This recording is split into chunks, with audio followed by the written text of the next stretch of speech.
देखो यार, अगर हम जॉब कर रहे हैं या फिर अपना कोई बिजनेस स्टार्ट कर रहे हैं तो सबसे पहला जो हमारा क्वेश्चन होता है अपने आप से वो ये होता है कि यार इनकम कितनी होगी। जो हमारे हाथ में जो ट्रू इनकम आएगी, जिसे हम ट्रू इनकम बोल सकते हैं या इन सैलरी हम बोल सकते हैं, तो आएगी कितनी होगी।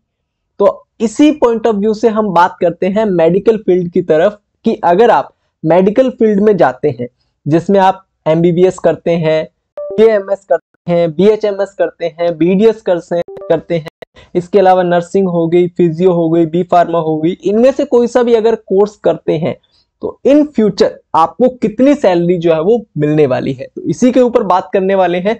वीडियो काफी ज्यादा इंटरेस्टिंग होने वाली है, वीडियो को आप लास्ट तक जरूर देखिएगा।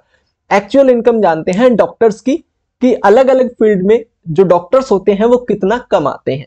बात करते हैं एमबीबीएस से, शुरू होते हैं। एमबीबीएस में अगर आप एमबीबीएस करते हैं तो फ्रेशर, एज ए फ्रेशर आपकी जो फर्स्ट ईयर की जो सैलरी रहेगी वो अराउंड 70,000 रहेगी, यानी कि 70,000 से आप अपनी जो लाइफ है वो शुरू करने वाले हैं। आप अपनी लाइफ की जो पहली सैलरी है वो 70,000 से जो है वो शुरू करने वाले हैं। वहीं अगर आप बीएमएस में आ जाते हैं तो आपकी एज ए फ्रेशर जो पहली सैलरी रहेगी वो 35,000 के आसपास रहेगी। वहीं बीएचएमएस और फिजियोथेरेपी के अंदर ये सैलरी घटकर 25,000, बीडीएस के अंदर 40,000, बी फार्मा के अंदर 40,000 और बीएससी नर्सिंग के अंदर 30,000 तक हो सकती है। तो यहाँ पर फर्स्ट प्रायोरिटी हमारी मिलती है यार ऑलवेज एमबीबीएस को। सेकंड में आप बीडीएस, बी फार्मा और बीएससी नर्सिंग की तरफ जा सकते हैं, इसके अलावा बीएमएस में भी जा सकते हैं, और लास्ट जो हमारी यहाँ पर रहती है वो बीएचएमएस और फिजियोथेरेपी के अंदर रहती है। अब सेकंड फेज में आ जाते हैं, लाइफ के हमारे सेकंड फेज में।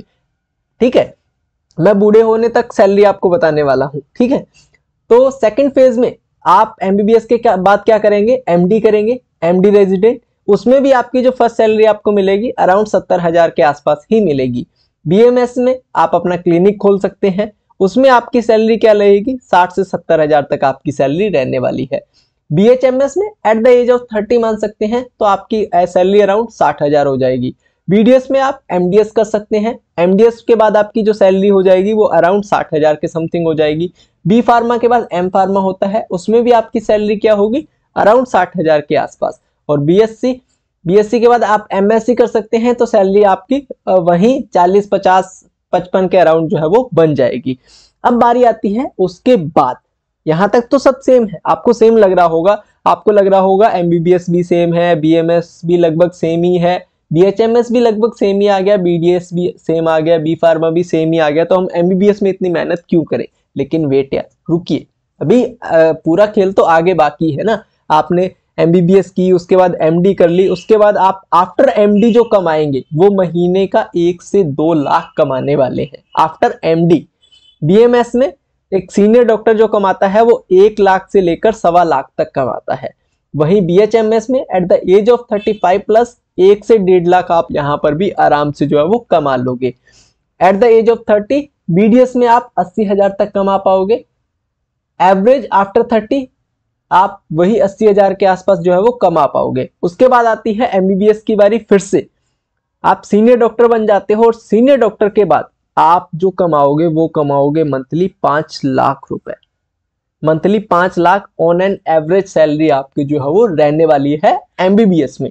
बीएमएस में यहां पर आप आगे भी कमा सकते हैं लेकिन ऑन एन एवरेज आपका यही रहेगा। बीडीएस में एट द एज ऑफ 40 आप 2 लाख तक भी कमा सकते हैं, अपना खुद का क्लिनिक शुरू कर सकते हैं, और भी काफी सारी चीजें हैं जो आप बीडीएस में कर सकते हो। ठीक है, उसके बाद बी फार्मा में आपकी जो सैलरी रहेगी वो लगभग 1.5 लाख के आसपास जो है वो रहने वाली है।